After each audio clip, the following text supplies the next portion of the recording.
네, 안녕하십니까. 이번 시간은 단독주택과 공동주택에 대해서 말씀드리겠습니다. 주택이라면 사람이 사는 공간인데 단독주택과 공동주택 어떻게 차이를 두고 있느냐.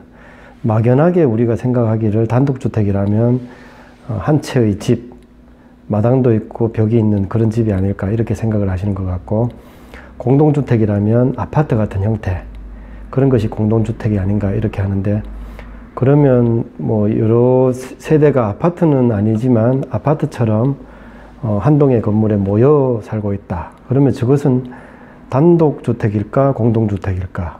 공동주택이라는 분도 있고 단독주택이라는 분들도 계신데, 어떤 식으로 구분을 하는 게 맞는가 이렇게 한번 설명을 드리겠습니다. 우선은 단독주택과 공동주택의 가장 큰 차이, 구분할 수 있는 방법은 어떤 한 동의 건물이 개인의 소유냐 아니면 여러 사람이 소유를 하고 있느냐 이렇게 구분을 하시면 되겠습니다. 공동주택이라면 아파트, 다세대 주택, 연립주택 이런 것들이 공동주택이라고 볼 수 있겠습니다. 이런 것의 특징은 한 동의 건물이 있더라도 각각의 구분 소유를 하고 있습니다. 칸마다 별도의 독립된 공간이 있기는 하지만 한 동의 건물로 봤을 때는 한 사람의 소유가 아니다 이거죠. 그런데 단독주택은 어떤 건물이 있다면 그 건물 전체가 한 사람이 소유를 하고 있습니다. 그리고 여러 사람이 거기에 새들어서 살 수는 있겠죠. 별도의 공간을 각자 살고는 있겠지만 한 동의 건물이 한 사람의 소유다. 이러면 이것은 단독주택으로 보시면 되겠습니다. 그런데 이제 단독주택은 우리가 마당 있는 집 이런 것처럼 좀 규모가 작은 것도 있지만 뭐 몇 층짜리 건물인데도 그것이 단독주택인 경우가 있죠. 그래서 단독주택의 규모를 주택으로 쓰는 층이 3계층 이하 이런 식으로 규정을 해놨습니다. 그리고 각각의 세대, 임차인도 있겠지만 세대가 들어서 살더라도 19가구까지만 이렇게 허용을 하게 돼 있고, 전체 주택의 바닥 면적을 합쳤을 때 뭐 660제곱미터라든지 이런 식으로 규정을 해놨습니다. 그렇게 이제 단독주택의 규모를 어느 정도 이렇게 정해놓고, 공동주택이라면 아파트, 뭐 다세대 빌라 뭐 이런 식으로 생각을 하시면 되는데, 다세대 주택이라면 아파트처럼 각각의 개인 소유의 공간이 있습니다. 그리고 이제 같이 사용을 하는 계단이나 뭐 엘리베이터 공간이 있고, 뭐 놀이터나 뭐 앞에 이제 주차장이 있다면 같이 사용을 하고 있죠. 아파트도 그러한 형태입니다. 이렇게 같이 사용하는 공간이 있다면 공동주택이라고 보시면 됩니다.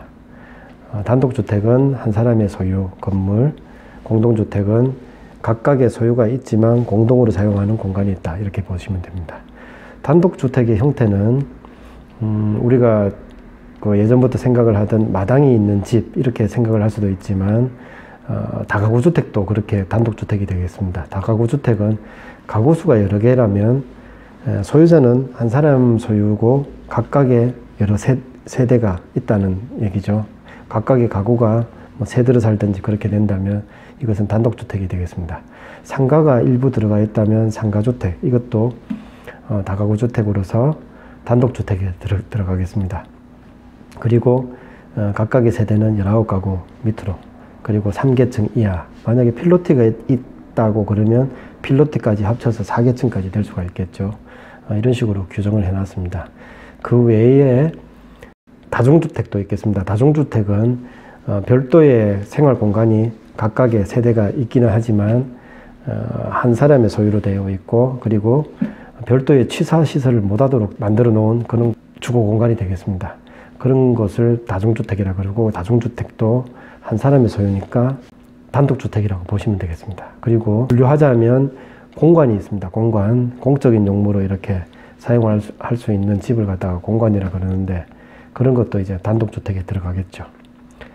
그리고 19가구 밑으로 되어 있는 다가구 주택, 뭐 상가주택이나 이런 것도 되겠죠. 그런 것이 단독주택의 형태가 되겠습니다.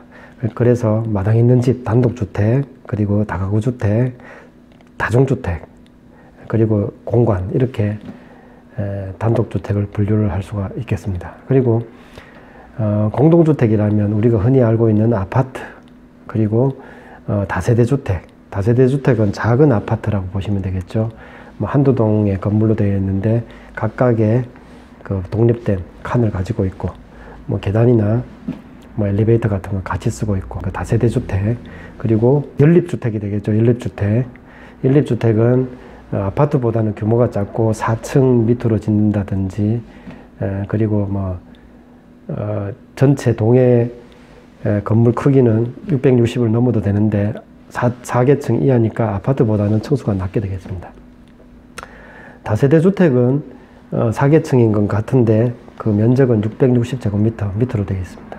거기에 기숙사 같은 게 들어가겠죠. 공동주택의 형태는 아파트, 연립주택, 그리고 이제 다세대 주택, 기숙사 이런 형태가 되겠습니다. 기숙사도 보면 별도의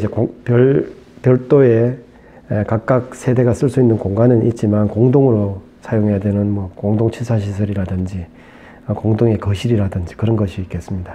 그런 형태는 공동주택이 되겠습니다. 이렇게 단독주택도 있고 공동주택도 있는데 요즘은 아파트 형태의 공동주택이 많이 있는 것 같습니다.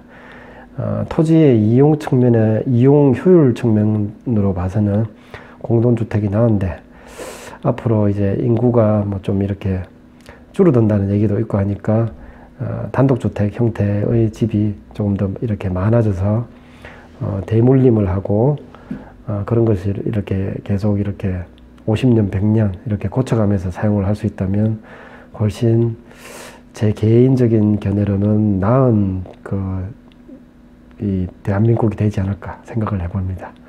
오늘은 단독주택과 공동주택에 대해서 알아봤습니다. 감사합니다.